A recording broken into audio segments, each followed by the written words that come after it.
MAGA, one of the most popular and most successful political campaigns of all time. How did we go from George Washington to bright red hats? Because trust me, George Washington definitely didn't have that catchy of a slogan. Well, for the first century of our country's history, open campaigning was seen as not classy. So instead, newspapers would campaign for the candidates when they were chosen to run for office.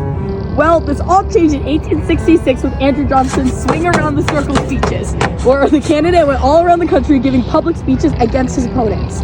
Now, I know that these types of speeches are what we're used to in 2025, but in 1866, this was a major failure. However, despite failing miserably by openly campaigning through his swing around the circle speeches, Johnson inadvertently sparked the flame for politicians campaigning for themselves in the U.S.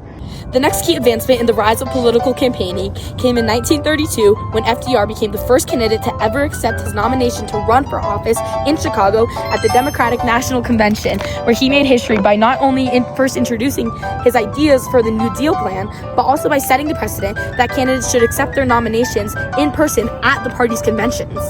About 12 years after FDR changed the campaign game, Harry Truman truly shook things up in 1948 with his infamous whistle-stop campaigns, where the future president would campaign from the back of a train, face-to-face with voters while traveling across the country.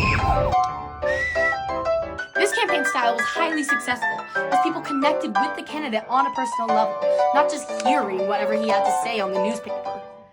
Wait a minute, speaking of hearing, that reminds me of a couple new technological advancements made during this time. The radio and the television! Whoa! With the rise of the radio, candidates were able to speak to voters and not just through partisan newspapers. However, the rise of the television forever changed the way we view political campaigning. Dwight D. Eisenhower was the first to release campaign commercials on television in 1952 with his famous Ike for President commercials. Hang out the banner, beat the drum, we'll take Ike to Washington. But my personal favorite part of our story took place in 1960 in the race between Richard Nixon and JFK. The two took place in the first televised presidential debates. And well, let's just say the American people definitely let their eyes lead them to JFK's victory. I mean, could you blame them?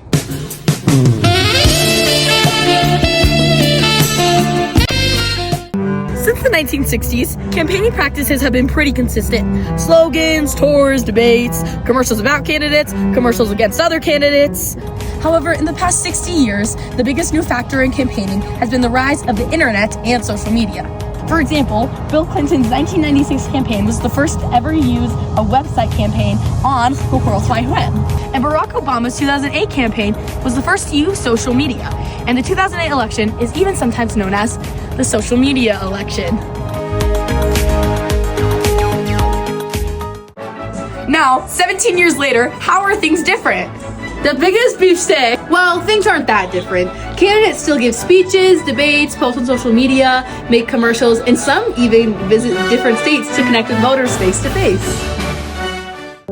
Campaigning is now an integral part of how our government functions. For example, representatives only serve a 2-year term, so for about half their term, they're focusing on their next election. We even had major Supreme Court cases centered around the limits of political campaigning, like Citizens United versus the FED. But if you take a step back and fully look at the timeline and how important political campaigns are in the US, it's weird to think that there was once a time where it was seen as rude and unclassy to campaign for an elected position.